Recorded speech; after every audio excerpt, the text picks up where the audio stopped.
नमस्कार साथियों, मैं रुद्र त्रिपाठी। आज हिंदी व्याकरण कक्षा 4 की हिंदी व्याकरण की जो आज सब्जेक्ट हिंदी व्याकरण है सब्जेक्ट, और जो आज टॉपिक है वह है क्रिया। इंग्लिश में कहते हैं इसे वर्ब। ठीक, तो क्रिया कहाँ किसे जाता है पहले समझ लेते हैं हम। क्रिया कहते किसे हैं कि किसी काम के करने या होने के बारे में बताने वाले शब्द क्रिया कहलाता है।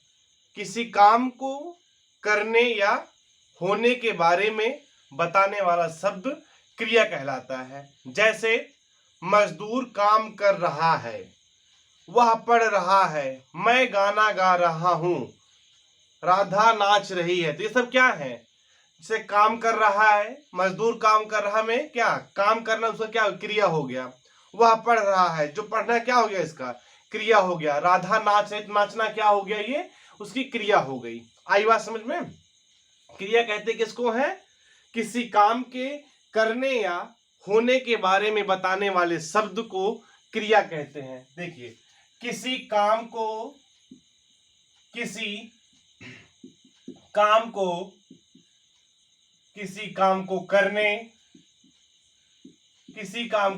या होने वाले किसी काम को करने या होने के बारे में बताने वाले शब्द होने के बारे में बताने वाले शब्द क्या कहलाते? क्रिया कहलाती है। शब्द क्रिया कहलाता है। यह है क्रिया की परिभाषा। ठीक, क्या लिखा गया? किसी काम को करने या होने के बारे में बताने वाला शब्द क्रिया कहलाता है। अब जैसे विजय पतंग उड़ा रहा है। विजय पतंग उड़ा रहा है, तो इसमें उड़ाना क्या हो जाएगा? क्रिया हो जाएगी। विजय क्या कर रहा है? पतंग को उड़ा रहा है, जिसमें क्रिया क्या हो गई? उड़ाना। विजय पतंग उड़ा रहा है। ठीक, ले लो जैसे मोहन स्कूल जा रहा है। मोहन, दूसरा उदाहरण है मोहन स्कूल जा रहा है। मोहन स्कूल जा रहा है, इसमें जाना क्या हो गया? जाना हो गया क्रिया। आई बात समझ में? तो किसी काम को करने या होने के बारे में बताने वाला शब्द क्रिया कहलाती है। जैसे पहला था क्या? विजय पतंग उड़ा रहा है, तो इसमें उड़ाना क्रिया हो गई। मोहन स्कूल जा रहा है, तो जाना क्या हो गई? क्रिया हो गई। अब धातु किसे कहते हैं? धातु क्रिया के मूल रूप को क्या कहते हैं? धातु कहते हैं। देखिए, क्रिया के मूल रूप को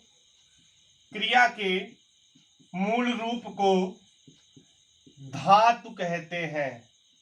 क्रिया के मूल रूप को क्या कहते हैं? धातु कहते हैं। जैसे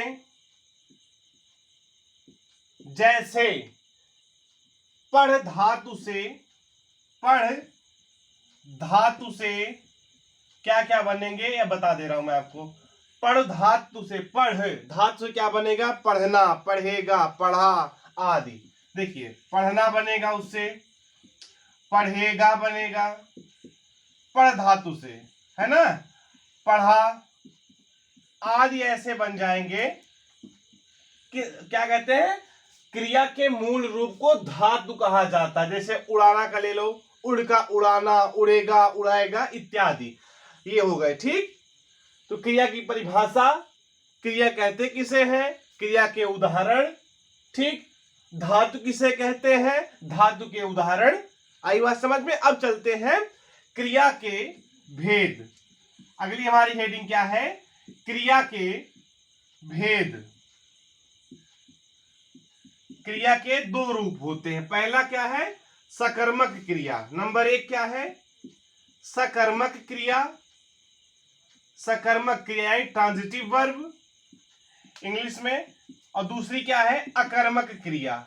अकर्मक क्रिया इंग्लिश में इसको कहते हैं इंट्रांजिटिव वर्ब।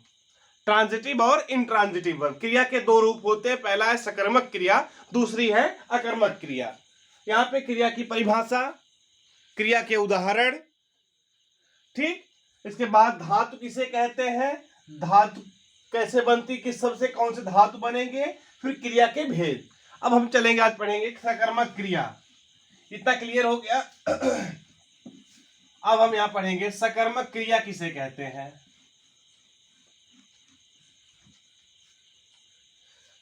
नंबर 1, सकर्मक क्रिया यानी ट्रांजिटिव वर्ब किसे कहते हैं, उसकी परिभाषा क्या होती है। यानी कर्म पर अपना प्रभाव डालने वाली क्रिया, कर्म पर अपना प्रभाव डालने वाली क्रिया सकर्मक क्रिया कहलाती है। देखिए, कर्म पर अपना प्रभाव डालने वाली क्रिया, कर्म पर अपना प्रभाव डालने वाली क्रिया, डालने वाली क्रिया सकर्मक क्रिया कहलाती है, सकर्मक क्रिया कहलाती है। फिर से बता दूं उसकी परिभाषा, कर्म पर अपना प्रभाव डालने वाली क्रिया सकर्मक क्रिया कहलाती है। जैसे विजया टेनिस खेलती है, विजया टेनिस खेलती है, तो इसमें क्या हो जाएगा, खेलती जो है यही आपकी क्या है, सकर्मक क्रिया है। विजया टेनिस खेलती है, ये क्या आपकी सकर्मक क्रिया। मान लीजिए और खाना हो गया, जैसे में खाना, यानी क्या कहने का मतलब, कर्म पर अपना प्रभाव डालने वाली क्रिया सकर्मक क्रिया कहलाती है। खाना, खेलना, बोलना, खाना, खेलना, बोलना, पढ़ना आदि, ये क्या है, ये है सकर्मक क्रिया। यानी कर्म पर अपना प्रभाव डालने वाली क्रिया सकर्मक क्रिया कहलाती है। क्रिया के दो भेद होते हैं, जिसका पहला भेद आपको यहाँ मैंने लिख करके और अच्छे से समझा करके बता दिया। अब जो दूसरी क्रिया है, क्रिया के जो दूसरा भेद है वह है अकर्मक क्रिया। अब अकर्मक क्रिया की परिभाषा क्या होती है, सुन लीजिए पहले, कि कर्ता पर सीधा प्रभाव डालने वाली क्रिया शब्द क्या कहलाती है, कर्ता पर सीधा प्रभाव डालने वाली क्रिया शब्द अकर्मक क्रिया कहलाती है। देखिए मैं लिख दे रहा हूं यहाँ पे, कर्ता पर सीधा प्रभाव डालने वाली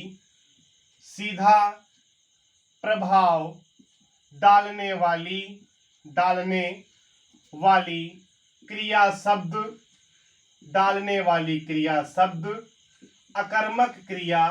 अकर्मक क्रिया कहलाती है, अकर्मक क्रिया कहलाती है। उदाहरण क्या होगा इसका, उदाहरण ले लीजिए। उदाहरण क्या हो जाएगा इसका, जैसे रोना, हंसना, है ना, रोना, हंसना, जाना, भौंकना इत्यादि। मान लीजिए यहाँ पे क्या हो जाएगा, विजय हंसता है, विजय हंसता है, तो यानी विजय पर क्या प्रभाव डाल रहा है ना, उसके बारे में बता रहा है। ये विजय हंसता है, ये बता रहा है अकर्मक क्रिया है। जैसे बता दूं आपको, रोना, जैसे ले लीजिए आप इसमें अब कोई भी शब्द, जैसे रोना, हंसना, जाना, भौंकना आदि, ये क्या है, अकर्मक क्रिया के उदाहरण हैं। फिर से बता दूं, सकर्मक क्रिया कहते किसे हैं, सकर्मक क्रिया उसे कहते हैं जो कर्म पर अपना प्रभाव डालती हैं। कर्म पर जो अपना प्रभाव डालती है उन्हें सकर्मक क्रिया कहा जाता है, और जो कर्ता पर सीधा प्रभाव डालती हैं उन्हें अकर्मक क्रिया कहते हैं। ये बात समझ में आ गई आपको। यदि हाँ, अब चलिए अब जो अगला टॉपिक है इसी पे, क्योंकि क्रिया की क्लास बहुत छोटी है। अब दूसरा इसका जो अभी आपने क्रिया की परिभाषा, उसके उदाहरण पढ़ा, क्रिया के भेद। क्रिया के दो भेद होते हैं, पहला होता है सकर्मक क्रिया, दूसरी होती है अकर्मक क्रिया। सकर्मक क्रिया की परिभाषा आपने समझा कि कर्म पर जो अपना प्रभाव डालते हैं उन्हें सकर्मक क्रिया कहते हैं। अकर्मक क्रिया उसे कहते हैं जो कर्ता पर सीधा प्रभाव बनाते हैं, कर्ता पर सीधा प्रभाव बनाते हैं, उन्हें अकर्मक क्रिया कहते हैं। अब अगली हेडिंग यहाँ पे क्या है? अगली हेडिंग है क्रिया, क्रिया पर लिंग और वचन का, क्रिया पर लिंग और वचन का प्रभाव, और वचन का प्रभाव, क्रिया पर लिंग और वचन का प्रभाव। देखिए पुल्लिंग और स्त्रीलिंग, जैसे मान लीजिए हंस उड़ रहा है तो इसका स्त्रीलिंग क्या हो जाएगा? हंसनी उड़ रही है ना। दूसरा क्या है? बाघ सो रहा है तो बाघिन सो रही है। ये देखिए मैं यहाँ पे एक साइड लिख दे रहा हूं पुल्लिंग और एक साइड लिख दे रहा हूं स्त्रीलिंग, यानी मेल और फीमेल। पुल्लिंग हो गया इधर और यहाँ पे हो गया क्या? स्त्रीलिंग। पहला क्या है यहाँ पे? पहला आपका हो जाएगा यहाँ पे हंस, हंस उड़ रहा है। ये क्या है? ये स्त्रीलिंग है, हंस उड़ रहा है। लेकिन सॉरी पुल्लिंग है और इसके जो स्त्रीलिंग क्या हो जाएगा? हंसनी, हंसनी उड़ रही है, हंसनी उड़ रही है, ये स्त्रीलिंग। दूसरा क्या? बाघ सो रहा है, बाघ सो रहा है, बाघ सो रहा है, तो इसकी जो स्त्रीलिंग क्या हो जाएगी? बाघिन, बाघिन सो रही है, बाघिन सो रही है। ये आपके स्त्रीलिंग हो गए। ठीक, क्या है? क्रिया पर लिंग और वचन का प्रभाव कैसे होता है यहां पे मैं आपको बता दे रहा हूं। ठीक है, अब और क्या होता है कि क्रिया शब्दों का प्रयोग है ना, एक अगली हेडिंग यहां पे पड़ जाएगी क्रिया शब्दों का प्रयोग, क्रिया शब्दों का, क्रिया शब्दों का प्रयोग। इसमें क्या होता है? क्रिया शब्दों में जो आप बता दें, ये आपकी हेडिंग है, ये है क्या? हेडिंग। लिंग और वचन के अनुसार क्रिया शब्द आप बदल जाते हैं। लिंग और वचन के अनुसार क्या बदल जाता है? आपका क्रिया शब्द बदल जाते हैं। जैसे मान लीजिए घोड़ा दौड़ रहा है, क्या है? घोड़ा दौड़ रहा है, घोड़ा दौड़ रहा है। तो अगर ये हो गया क्या? एक वचन, तो बहुवचन क्या हो जाएगा? सॉरी, इसकी स्त्रीलिंग क्या हो जाएगी? घोड़ी दौड़ रही है। घोड़ा का क्या हो जाएगा? घोड़ी दौड़ रही है, घोड़ी दौड़ रही है। या दूसरा ले लीजिए आप, यहाँ पे क्या हो जाएगा? कुत्ता भौंक रहा है, कुत्ता भौंक रहा है, कुत्ता भौंक रहा है। तो इसका क्या हो जाएगा स्त्रीलिंग? इसका कुतिया भौंक रही है, कुतिया भौंक रही है, कुतिया भौंक रही है। ये थे स्त्रीलिंग और पुल्लिंग। अब एक साइड में यहाँ पे एक वचन लिख दे रहा हूं और दूसरी साइड बहुवचन। एक वचन यहां पर और यहां पे क्या हो जाएगा? बहुवचन। एक वचन व बहुवचन। क्रिया की क्लास बहुत छोटी है, इसमें क्या हो जाएगा? एक वचन में जैसे घोड़ा दौड़ रहा है, घोड़ा दौड़ रहा है, यह है क्या? एक वचन है। क्या है ये? एक वचन है। लेकिन इसका बहुवचन क्या हो जाएगा?